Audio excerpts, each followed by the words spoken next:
Luiz Moncken é um artista visual que vive e trabalha no Rio de Janeiro. De um modo geral, sua produção artística envolve questões espaço-temporais resultantes de uma pesquisa cuja praxis é determinante nos seus resultados.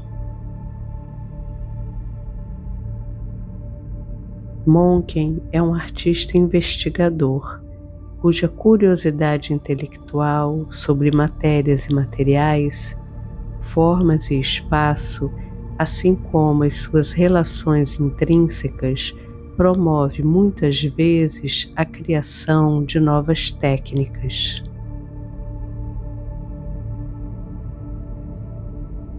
Sua formação em arquitetura é notória nas suas abordagens crítico-espaciais, promovendo assim uma positiva relação entre as duas disciplinas, arte e arquitetura. A partir de uma estética essencialista, em que as questões estruturais e formais alinham-se equilibradamente, o artista não abdica das suas filiações históricas. A produção artística de Moncken transita por meios diferenciados, muitas vezes antagônicos, como geometrismo e materialidade, sem, contudo, ferir a sua principal questão poética, uma reflexão crítico-espacial em que a realidade, ou seja, o espaço em que a obra e o sujeito habitam, é reorganizado a partir do seu aguçado olhar estético.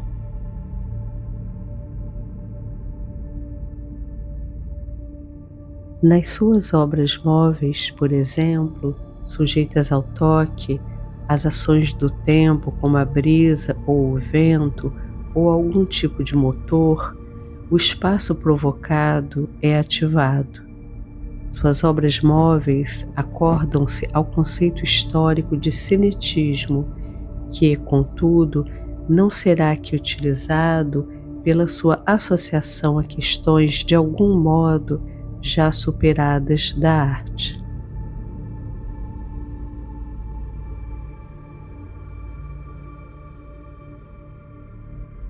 O conceito de cinetismo surgiu na arte como uma questão em Paris, na exposição Le Mouvement, na Galeria Denis René, em 1955.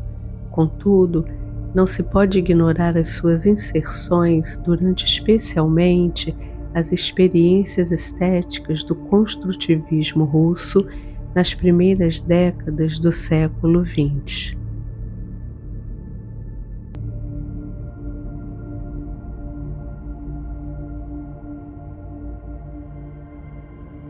Se a arte cinética desenvolveu-se no âmbito da arte moderna, quando buscou romper com a forma estática da arte tradicional, assim como com a absorção das novas descobertas científicas, especialmente no que se refere ao espaço e ao tempo, as estruturas móveis de Luiz Moncken operam a partir de novas questões acordadas ao tempo atual, sem, contudo, descartar as suas filiações históricas.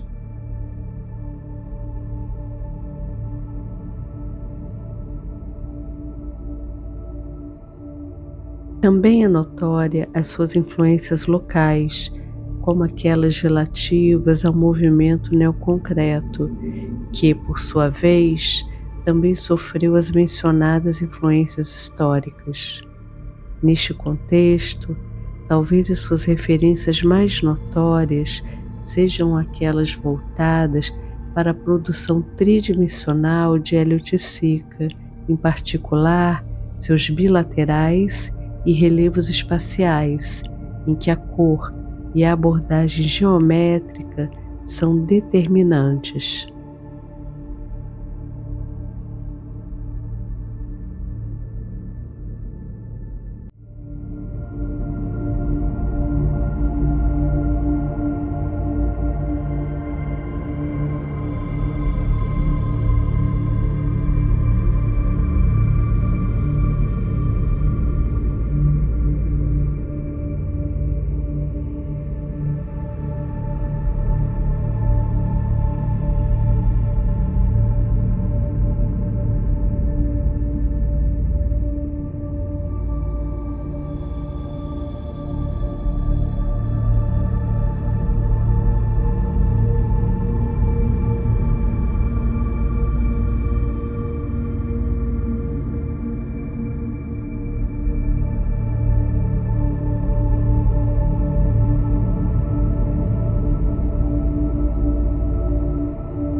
Se por um lado os relevos espaciais de Oiticica concentram-se nas relações entre a forma, a cor, o espaço e o sujeito, a partir de uma ótica fenomenal e quadridimensional, por outro, nas abordagens móveis de Monken no espaço, não existe ingenuidade da manutenção de tais questões necessárias naquele contexto.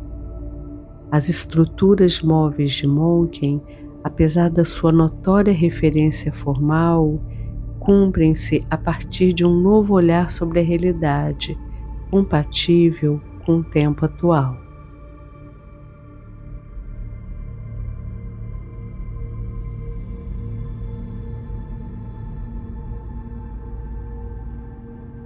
Para o filósofo Jean-Luc Nancy, o espaço não se restringe apenas a um lugar físico ou uma extensão do vazio, senão algo que está intimamente relacionado à experiência do sujeito no mundo e suas consequentes relações.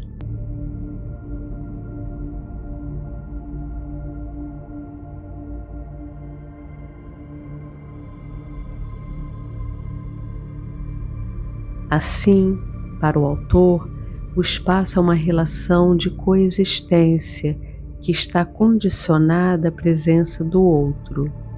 De outro modo, o espaço existe a partir de uma experiência comum fundada no compartilhamento, que, por sua vez, promove uma conexão ativa num espaço antes passivo.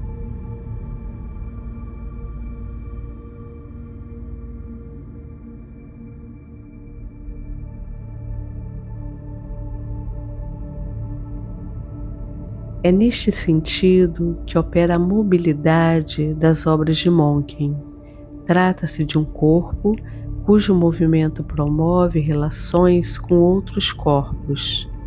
Os movimentos de suas obras tridimensionais ativam a memória no que se refere à nossa experiência no mundo, quando reproduz situações da física presentes em nosso cotidiano, pesos, tensões, desgastes, movimentos, gravidades, dobras, temporalidades, dentre outros.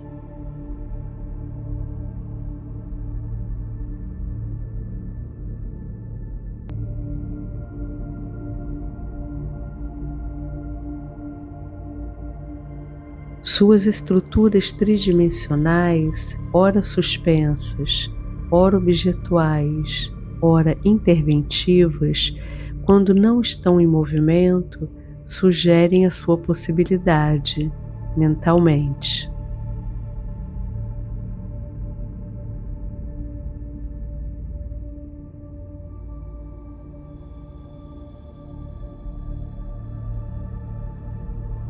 Quando o artista utiliza a forma afetiva do peão, brinquedo infantil, apresenta variações sobre o mesmo tema.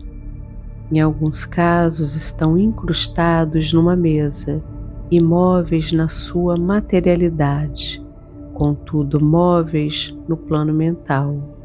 O movimento em giro está absolutamente associado à forma do peão, com ou sem movimento.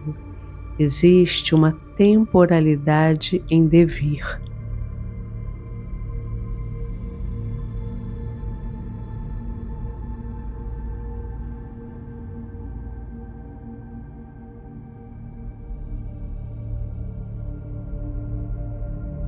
Noutros casos, os peões estão derrubados sobre uma estrutura de madeira queimada e gasta, sugerindo um movimento excessivo que levou a tal situação.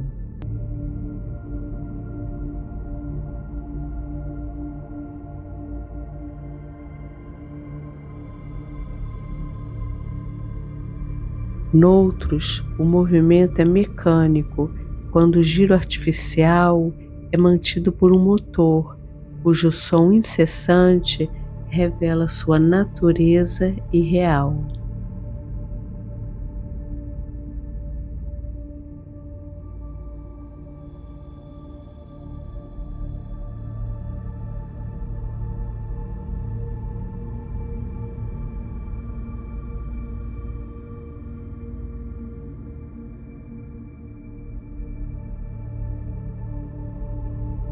A questão da irrealidade na produção artística de Louis Moncken é recorrente e possui conotações de natureza filosófica.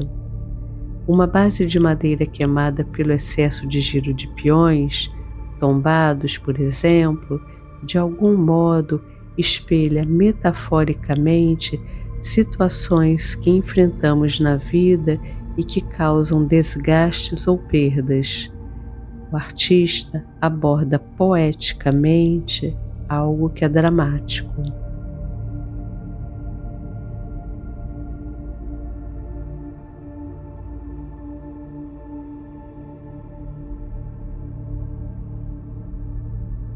O geometrismo cromático presente em segmentos na produção do artista, além da influência de Oiticica, localizamos também na produção artística de Lígia Pape, quando o artista promove uma espécie de citação da série Amazonino, da artista, por exemplo.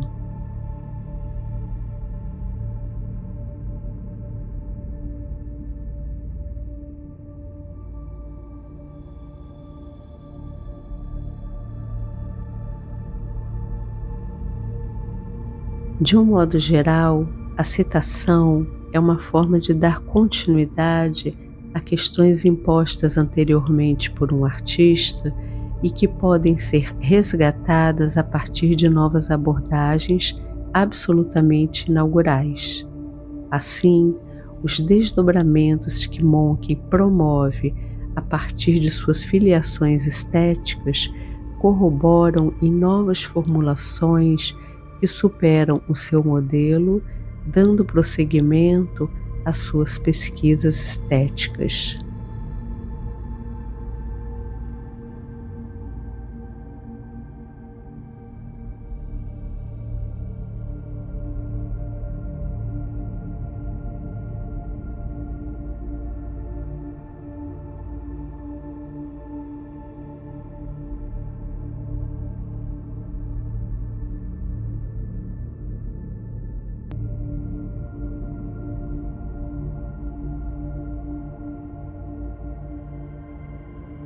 Outra notória filiação do artista refere-se à abordagem moderna da forma tridimensional, quando rompe com a solidez da escultura, valorizando os vazios e os dois lados do plano geométrico.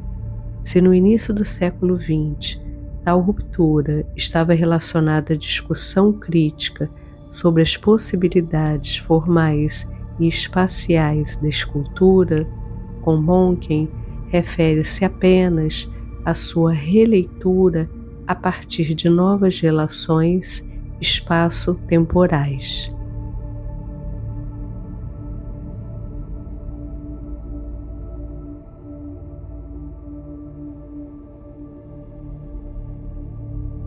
Especialmente nas suas obras móveis, suspensas, prevalece a sua sutil relação com o desenho, quando aquela espécie de rabisco em formas circulares parece de algum modo querer sobrepor-se à realidade.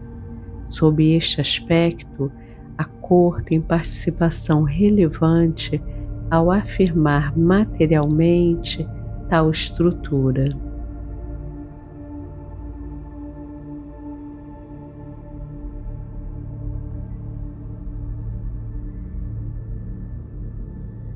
Seu movimento sutil, à brisa ou ao toque, corrobora no seu desenhar, que, por vezes, multiplica-se pela projeção de suas sombras.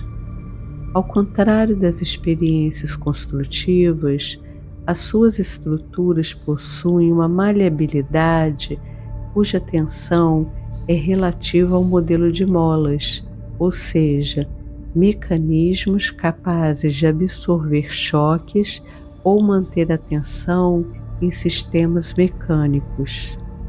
Assim, Moncken, de alguma forma, promove novos condicionamentos para os espaços, fundados sempre em princípios da física, transformando-os.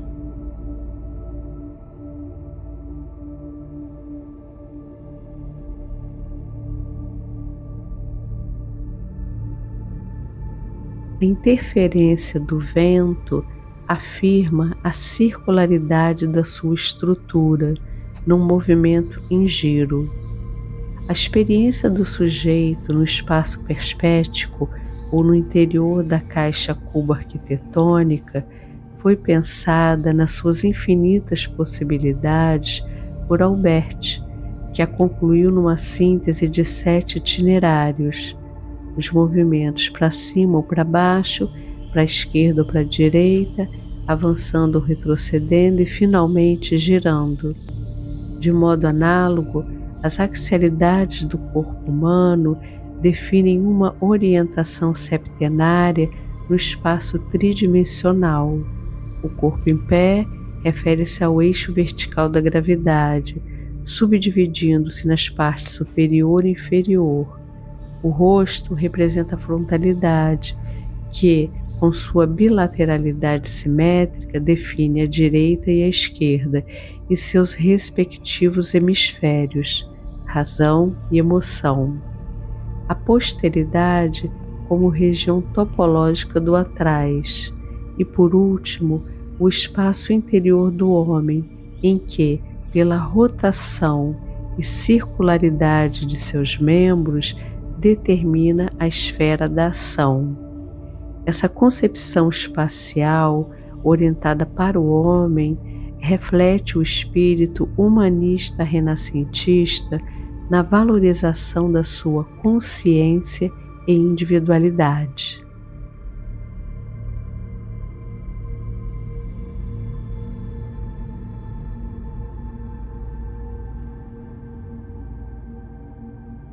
Quando Monckton aterriza suas obras em fitas no chão, insere elementos que pesam a sua estrutura, forçando a sua gravidade. Tudo é absolutamente tratado a partir de uma lógica científica.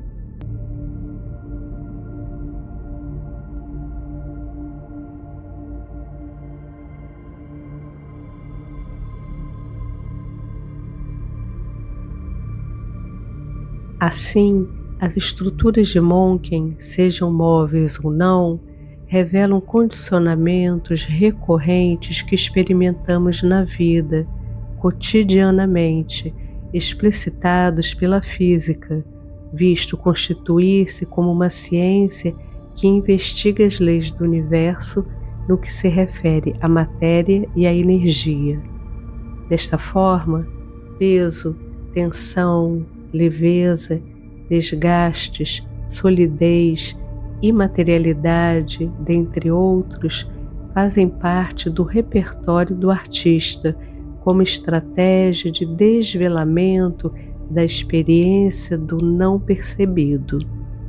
A estrutura da sua obra desvela o funcionamento do espaço.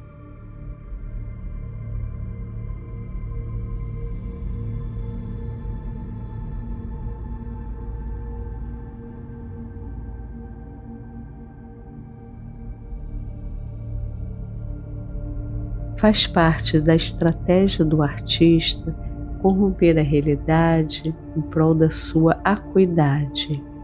Quando suas estruturas solidificam um determinado desmembramento no espaço, ou quando, por exemplo, geometrizam e enrijecem o que deveria ser um leve planejamento, o estranhamento provocado, de algum modo, promove uma espécie de correção mental em que a realidade é revista.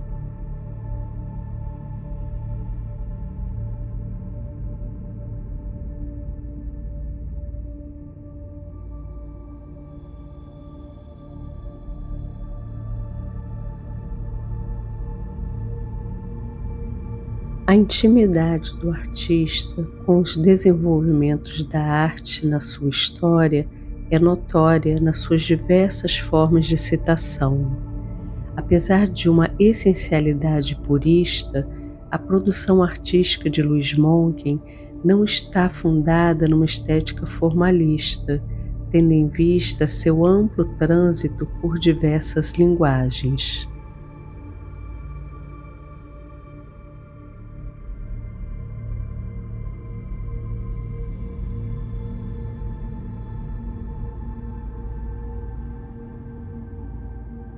A utilização de materiais da arquitetura, como por exemplo os azulejos, endossa a relação obra-espaço arquitetônico. Contudo, o artista ressignifica o seu uso, afirmando a sua bilateralidade, tal qual nos seus planos cromáticos. A matéria cerâmica do lado posterior do azulejo ganha contornos matéricos e cromáticos, desvelando o objeto azulejo na sua totalidade. A negativa do assentamento da forma azulejo na superfície parede, sua presença em transversalidade, soma-se à dinâmica espaço-temporal, além também de suas estruturas de apoio tensionadas.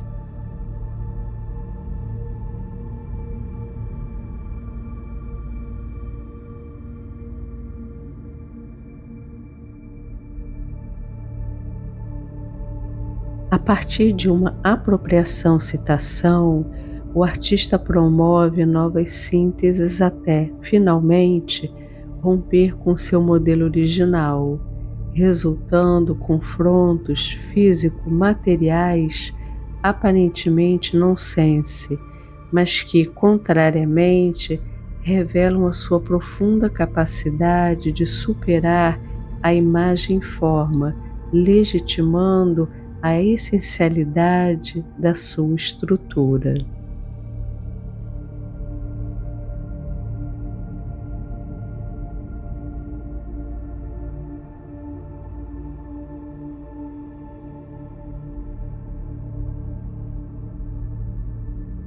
A produção artística e poética de Louis Moncken é tão ampla quanto a sua capacidade de reflexão crítica sobre a arte e os seus meios discursivos.